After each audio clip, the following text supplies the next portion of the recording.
Number 14.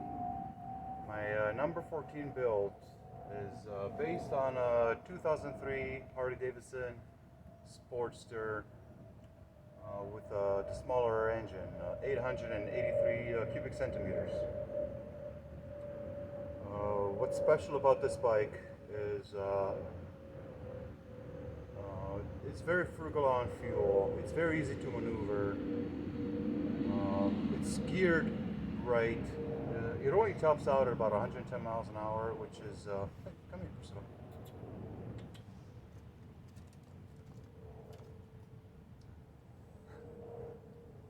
My buddy.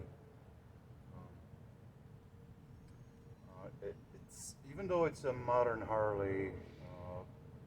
I like the Harley engine. I don't like the Harley bike. There's almost nothing about the Harley bike that I actually like.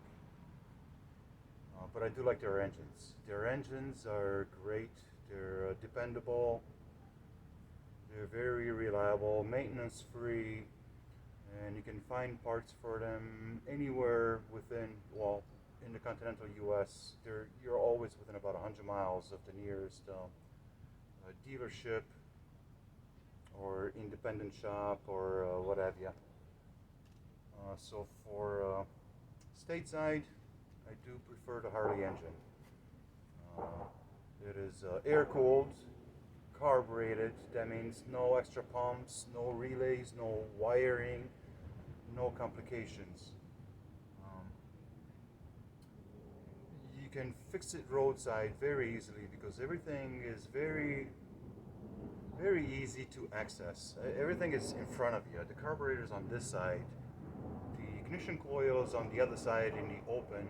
You don't have to remove a bunch of panels or a fuel tank or anything to get to it in order to get yourself going again and maybe even limping home. Even the wheels are the original Harley wheels, and I left them that way because of they're tubeless. You can plug them on the roadside without having to remove the wheel, remove the tire in a tube, and so forth. It's belt driven. On this bike, I did retain the belt drive. It is maintenance free, reliable, quiet, no oil splash. The belt does have its advantages, and they last about 100,000 miles, where a chain, even a good chain, might last you about 2,000 miles or 20,000 miles, even maintaining it a lot. That said, the smaller engine, how does it compare to the bigger engine, Harleys? 883 cubic centimeters. It's very smooth. It doesn't overheat. You can sit in traffic, and it's very frugal on fuel. It's perfect for highly congested areas or for traveling long distances. The sitting position is slightly forward, feet under your tush, and that makes the bike very ergonomical. You don't need a windshield to sit against the wind. The higher the wind speed, the more neutral weight you're going to be leaning against it. The feet are under your butt where they should be at, so you can sit. You can sit off the seat when an obstacle approaches. The bike is about 300 pounds, give or take, lighter than an actual Harley touring bike, which is a pig, if you ask me. I don't see the pleasure in riding that bike. I do see the need for bags lately in the last few years. And this bike has traveled quite a bit, and comfortably at that. It doesn't go far off pavement, unfortunately, not with the pavement tires. It's what can I say? It's one of my favorite bikes. It's so pretty to look at. It's streamlined. It's simple. It's modest. It's elegant. I enjoy parking this bike and looking at it. Also, again, like with any of my other bikes that I built before, this being my number 14, I still enjoy. I'm still looking for things to change at it, and I cannot find any. In my eyes, it's one of the prettiest bikes I've ever seen. And of course, I would say that because I built it myself. If I didn't like anything about it, I would change it until I did like it. That said, I'm gonna walk you through the bike a little bit. Most of it is actually under. None of the sheet metal is original, none of it. But the frame and the engine, transmission, drives, brakes, basically even the wheels are original to the bike actually. Even the suspension, the front suspension, rear suspension has been lowered about an inch. There's Priscilla is looking to get treats by herself. Priscilla, come here, buddy. Hey, she'll come eventually. On this bike, I received a lot of parts from friends, and I'll make another episode about that because it's important to have friends help you with your projects. Not motorcycle specific, but anything. And I'm gonna go through some of the pieces that my friends made for me. Priscilla, oh you booger! Priscilla found the gold mine. I should grab the camera and catch her in the act. And I'm gonna, why not?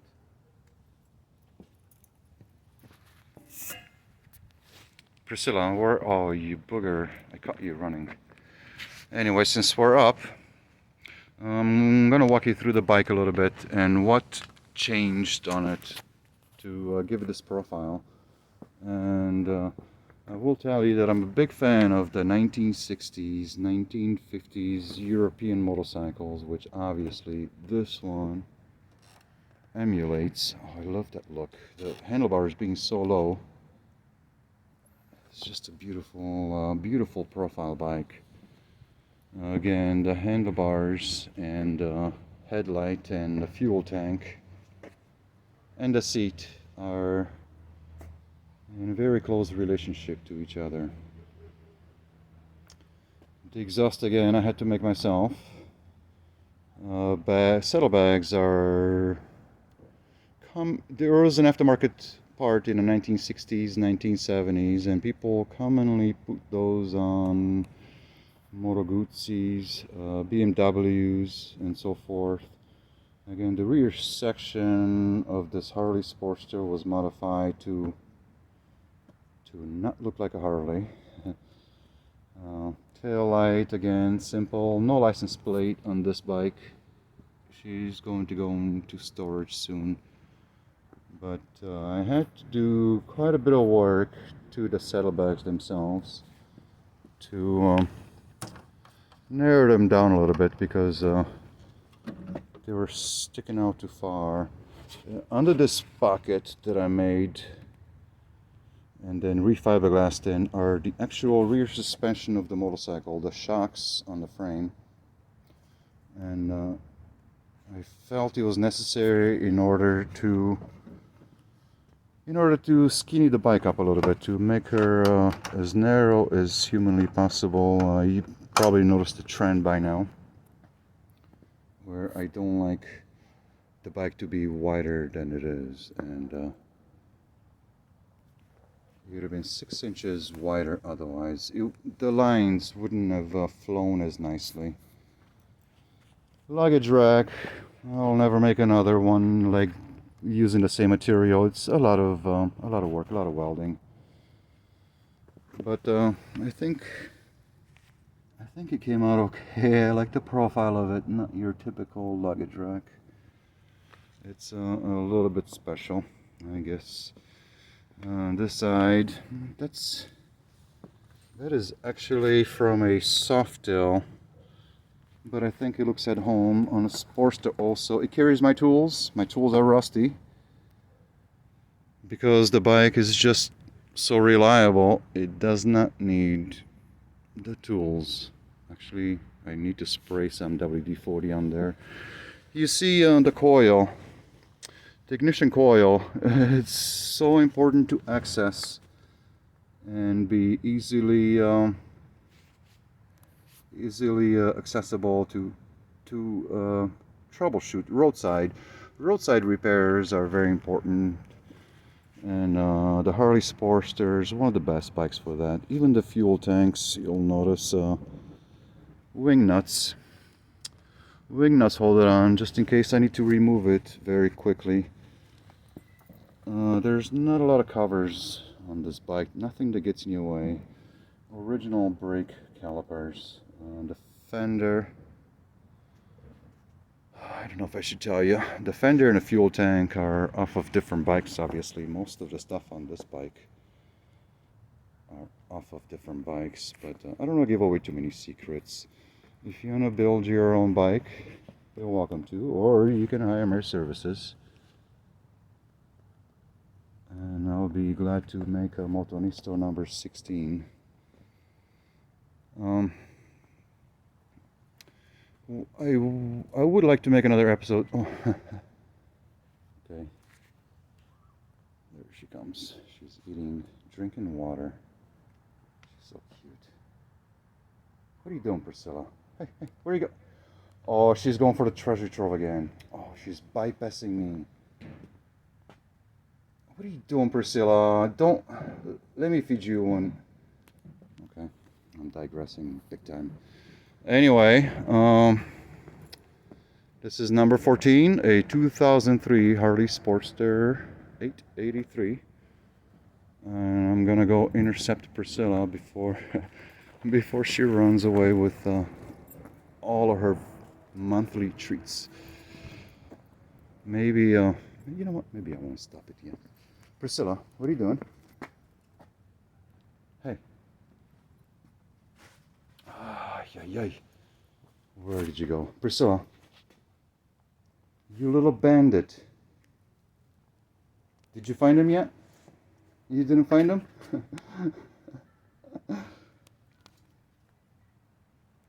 Okay, I'll give you some more. Come here. Come here, Priscilla. Where'd you go? Hey. She's hard to keep track of. She's very well balanced. Priscilla, come here. I know this is what you want.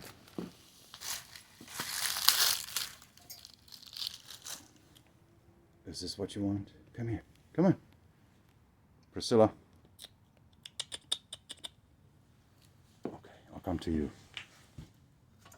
You're welcome. And with that, Levy, I think this episode is longer than it should have been. Anyway, you don't have to watch the last 5 minutes, although if you got to this point, you already did. So, anyway, I'll see you later, huh?